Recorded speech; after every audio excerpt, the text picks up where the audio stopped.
Chyna, welcome back. Hello, I'm glad to be back. I'm a little nervous, just a tad. You're nervous. How are you? I'm good. I'm nervous but good. Okay. What's been going on since the last time we talked? A lot. I have been performing a lot more lately. I took a little hiatus from Sincerely a Stressed Cancer, but we're going to be back on the 20th for the 1-year anniversary, which I'm excited about that. Mm-hmm. So y'all stay tuned for that, because I plan on dropping it on 420. So okay. And this is your podcast? Mm-hmm. Sincerely a Stressed Cancer. It's on Spotify if y'all need to look for it. What else has been going on? I've recorded a lot more music. Still haven't dropped nothing yet, because we gotta mix and master, and I'm trying not to be like this, but there's a little part of me that has to be like this. I'm a little picky. I was gonna say, are you like picky about things? Yeah, it's just a little bit. You're not picky perfectionist, and you want it done right. Yeah, it's just certain things that gotta be done a certain way. Mm-hmm. So, but I do have more things in the vault that I'm ready to release out. I have a birthday coming up. I'm going a little far out because that's in July, but I've been slowly but surely making progress, working on what I need to work on, and things like that. But that's really the only thing I'm focusing on, as well as making music in these next few months. But there's definitely going to be more going towards the fall. Okay, and then so your project release, do you have a date for that? Well, it's going to be, you mean project as far as like music, right? Music, yeah. So I wanted to at least have one single out first, and I wanted to have a listening session. So, and I've talked to you a little bit about that. I was going to have a listening session of all my unreleased stuff more towards the fall. So, yeah. So when I have the listening party, shortly after that is when a whole project can be coming out. So just trying to work on that slowly. Like I said, I'm trying to take my time. Like, I'm not trying to rush myself on this process, especially because I know how particular I am. And I've gotten to a point where I'm not a perfectionist anymore, but I'm more like, okay, if we're going to do this, let's do it right type of shit.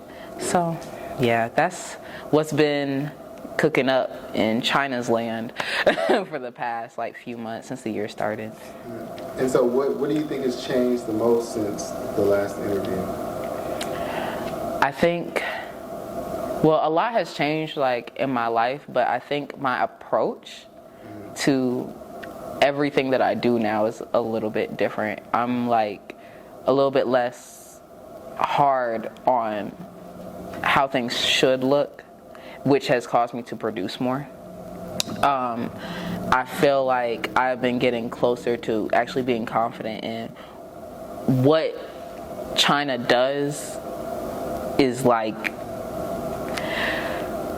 it's nothing wrong with it, or it doesn't always have to be something wrong with it just because this person may not agree with the style, or this person may not agree with how I move or what I do or anything like that. I feel like in the beginning of this, I literally had only started music a little bit over a year ago now, and I even started taking poetry seriously. I started taking my podcast more seriously literally just about a year ago, or if it's not been a year, it's about to be a year literally this month. So I was very insecure about it when I first came to y'all talking about an interview. Now I'm just sitting here okay, like I said, I'm still working kinks out, but I'm more yeah, I'm ready to get this done, and if you don't like it, fuck you. It's just a different type of energy I have towards it. Yeah. And so what are you looking forward to the most over these next few months? Above everything, just I just like seeing the finished product of anything that I do. That's why I love to paint. That's why I love to cook. That's why I love to make music. That's why I like to do anything, because when I actually sit down and see that finished product of what I did, I'm for one, it's a release, a relief that I did it, and two, it's also just you created this, you did this, and you didn't have to rush to do it. You took your time with yourself to do it, and that's beautiful. It came out beautiful. So I'm really just excited to see the end product and the growth that comes from it. Because I think the growth is the most important thing to me, because if I'm not growing, like, I'm still in dirt. You know what I'm saying? Like, even though a seed is a seed, it's still, like, how much longer can a seed be in dirt? Like, I'm ready to be a flower. I'm ready to be a garden, you know?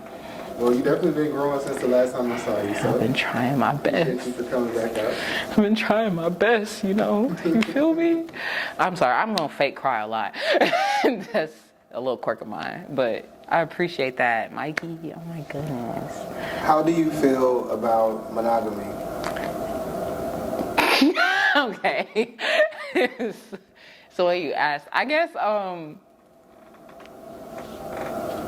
feel like in this day and age, everybody has a certain way they want to go about their romantic relationships, their sexual relationships, and that's fine. I feel like if you're not for monogamy, or you just don't feel like that's you, figure out why and then go after what you want, right? Because what tends to happen, like, for example, I'm monogamous, but it's not because it's necessarily, ooh, I just hit. Anyway, I'm monogamous, but it's not necessarily because I think it's easier. It's more so because it's easier for me, because I don't feel like I could properly follow polygamy or polyamory. So, Wait, why not? Okay, so with polygamy, that is usually one man, multiple wives, right? I'm so sorry. If a man sits here and tells me that he's going to have 5 wives, and I decide in my brain, okay, I'm going to be one of your 5 wives, I'm doing whatever the fuck I want, like, knowing this, and that's not really how it's supposed to go.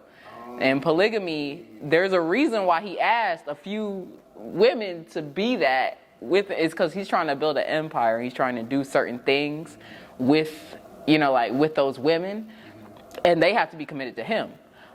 You got multiple bitches. I'm not even about me getting another man. It's just like, I'm just going to be doing whatever I want. I don't expect you to say anything.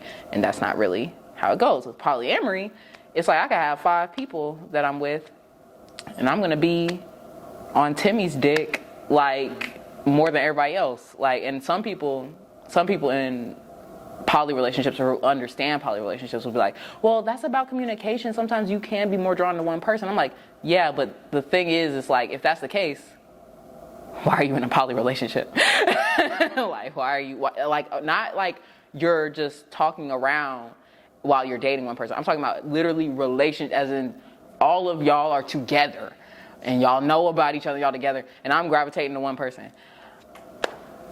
Y'all gonna break, the other 4 gonna break up with me. Shit, the 5th one might break up with me, given the circumstance. She's like, damn, we are supposed to all be together, and you're just only going towards me. And I'm just like, I love you. Like, so that's why I feel like, me personally, with monogamy, I just stick to, it's just more simple for me. It's also less stress. Yeah. Personally, I don't know about y'all.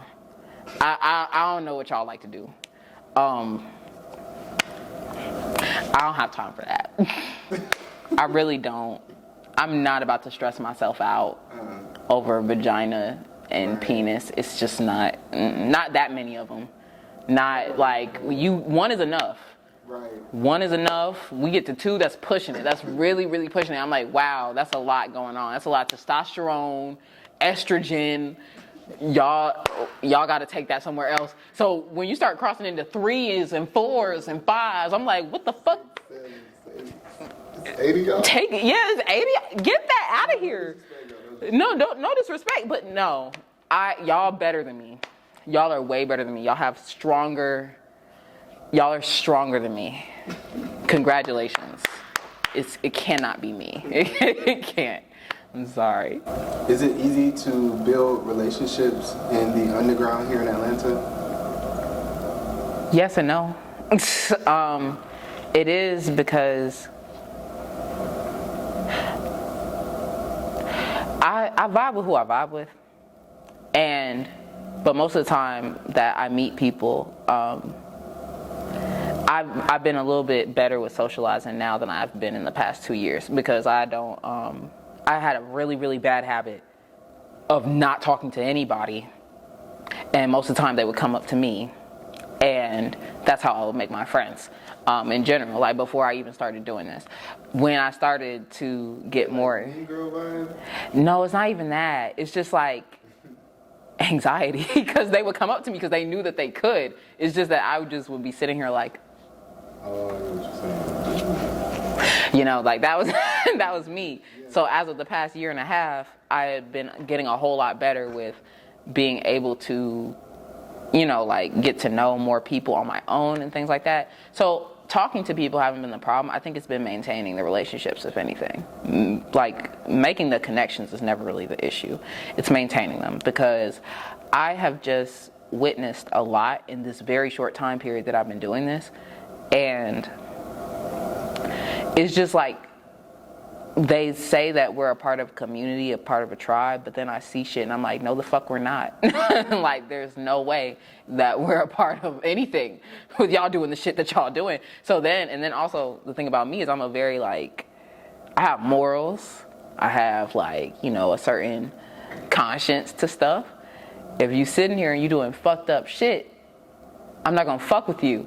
And like, and that should be a lot of people. You would think that, oh, that's a good thing. Well, it can be until you realize that that person that you don't fuck with is somebody that could actually plug you into some shit. But the thing is, I don't care about that. Like, if you're fucked up, you're fucked up. Like, I don't gotta associate with you. And there's certain ways you can associate with people that are fucked up people, or people that are like kind of a little snaky, a little weird, they move different. There are certain ways you can move with them, but I'm a very 0 to 100 person. If you're doing fuck shit, that's just it.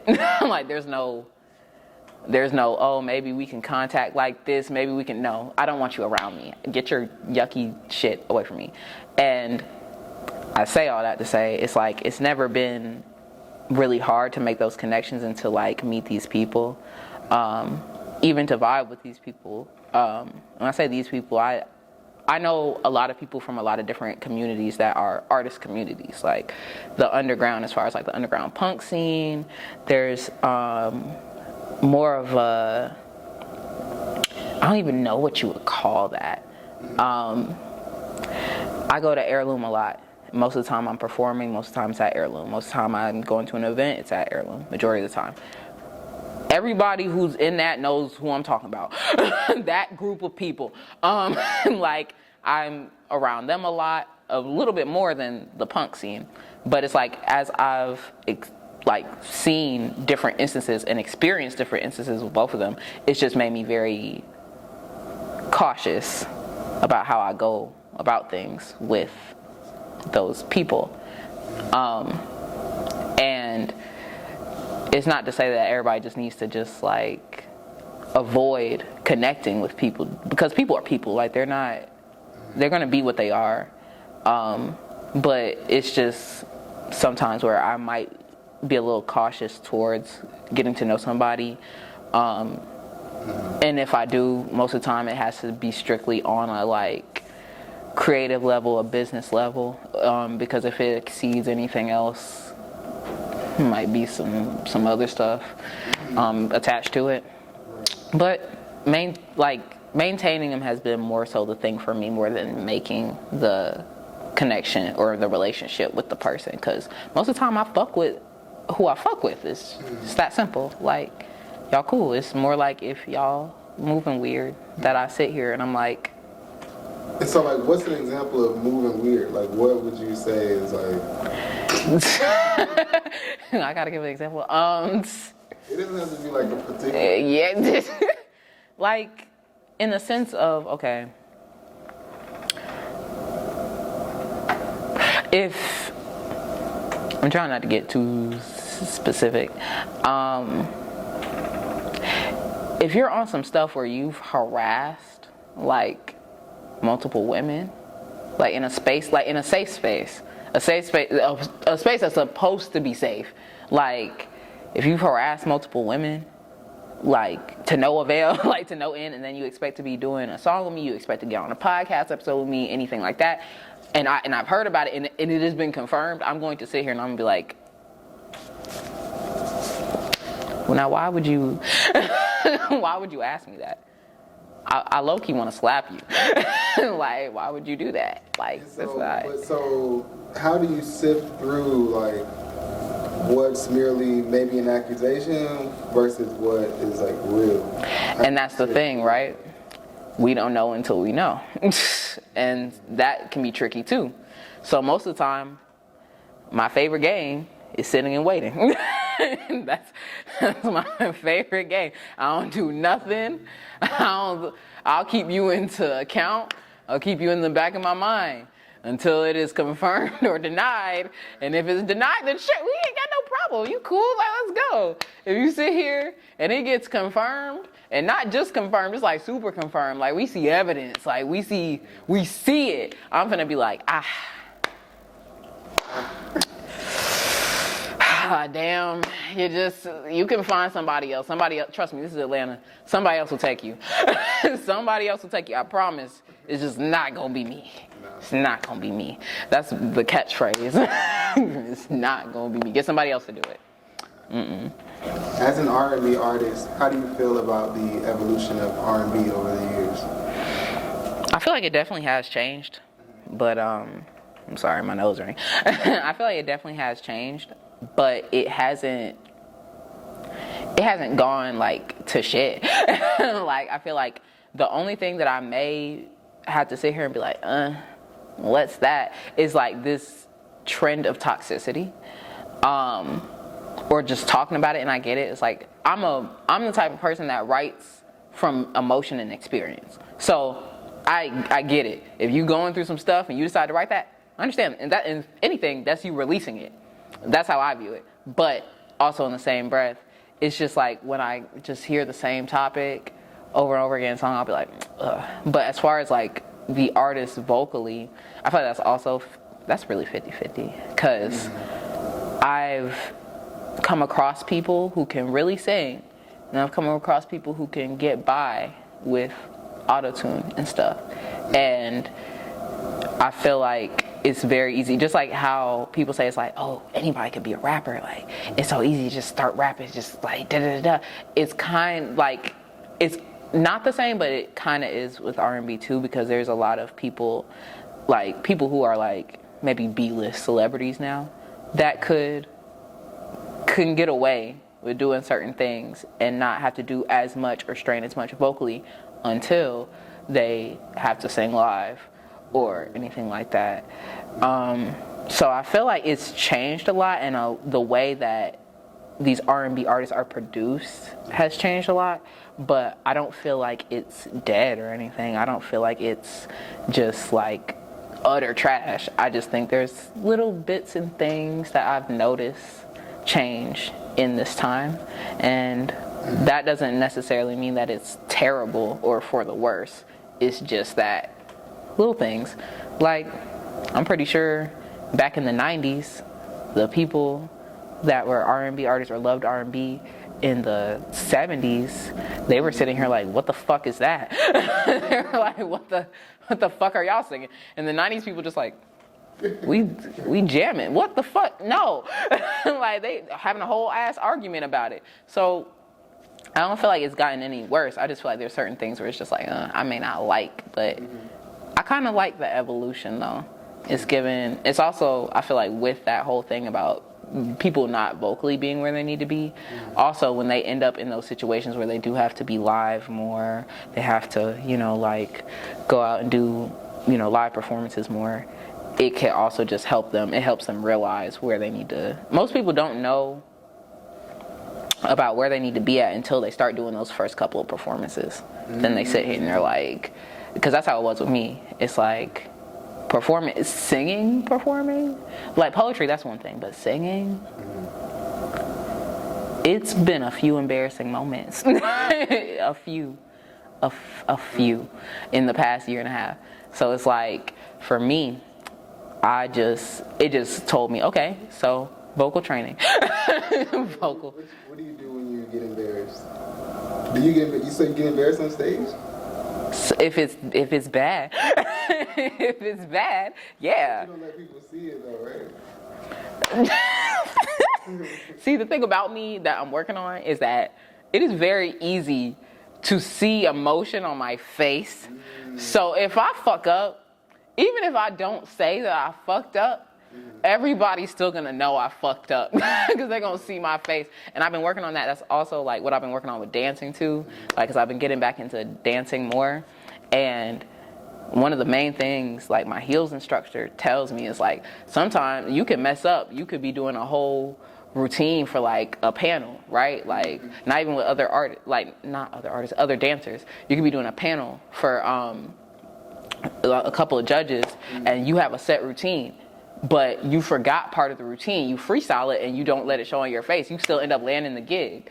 So it's like I've been trying to work on that a little bit. But there's the past couple of times where I did embarrass myself on stage. Yeah, it showed. Well, wait, so as an R&B artist, how do you feel about people using auto-tune to sort of like... I feel like you do somewhat need it in a way. Just for... Also, I have a friend who has been doing music way longer than me. And for the first year and a half, 2 years, she was using auto-tune. I couldn't tell. The only reason her engineer brought it back a little bit is so that she could get used to performing live without having that cushion to save her. But even when I listened to her tracks from before, it didn't sound like she was using auto-tune at all. So it was just like for me to see that. Also, it's just like I understand auto-tune and why it needs to be there, but I just don't want to sound like T-Pain. I don't want to sound like T-Pain. Baby girl. No. I can't do that. Like, no, I have to sound like Chyna. And that's also been another big thing of mine. Like, sometimes these artists sound like other artists. Like, in R&B and rap, all that. And it's like, every time I play somebody my shit, they'll be like, oh, you give me Erica vibes. Oh, you give me Janae vibes. You give me Deda. I want to give Chyna vibes. I want to give Chyna vibes. I want to give Chyna Cloud vibes. I want to give Chai Waves vibes. I want to give Chai T vibes. Me. And that's been very stressful as well. Right. And I think that auto-tune, if it's stopping you from sounding like you, like, or if there's so much of it that is stopping you from sounding like you, then I'm gonna be like, dang, home slice, what happened? But not completely judging the auto-tuner, saying that you don't need it. It's just more so about getting your sound where it needs to be at. And sometimes that auto-tune helps do that, because sometimes you'll hear a song over auto-tune and you'll be like, I hate that. And you'll be like, is there any way we could do this better without that? It's like, well, maybe if you could learn to do this, that, and third. And it's like, okay. And it challenges, like, music, especially when you're a singer, it is more challenging. And that's kind of what I like about it. Like, it kind of, you have to do better with that shit. You got to be more aware of vocal range. You got to be more aware of pitch and all that. Like, so yeah. So why do you think people draw those comparisons between you and say like Erica or Janae or? I feel like one part of it, right, is the type of beats I like to use. Mm-hmm. One part of it is the beats I like to use, and it's like Soul Sister beats. Yeah, type stuff. So it's like that, and then also another part of it is like, people like labels, and they like comparisons, so it can be more comfortable for them to digest. Right, so they can, okay. And I would not doubt under any capacity that was the case for me, especially because a lot of this year that has passed has been me finding my sound. So with that being said, even though like my sound is like, okay, I know, you know my voice, you know what that is, but as far as an artist type shit. So when that's up in the air, for people to feel more comfortable with what I'm doing, they will try and find that comparison. Right. And it's like, at the end of the day, I get why y'all do it. It just still pisses me off. Like the whole SZA thing, I'm tired. I'm trying to distance you from what you're doing. Is that what you're trying to say? Not necessarily distance me from what I'm doing, but they're trying to see how what I'm doing is more grouped to like, okay, for example, I've I had a person that I was cool with, and I remember one of his main things, everything that he ever heard, like people would say that he rapped like Drake, like every single time, like without fail. I have rap like Drake? the cadence, he doesn't look like Drake, but the cadence was a little bit, but I felt like I heard it more in his newer things than in his older things than his newer things, right? And I remember he told me something that his manager said. He's like, you're being compared to one of the greatest artists in the world. You know, you shouldn't, feel too much anger about it. And it's like, if they're grouping you in with that particular person, so be it. Like, they just called you a successful person, a successful artist. They just called you somebody who has like a nice flow of how you rap and stuff like that. So don't look at it as they're trying to compare you as this person. And that's another way I take it too. It's like I'm very 50-50 on the subject. Like, I don't like people trying to put me in a box, but also if you're gonna put me in that box, like, at least you're seeing me in an effort to what I'm doing type shit. But I don't think people necessarily do it to distance me from it, but just so they can feel more comfortable with what they're hearing and what they can compare it to and like shit like that.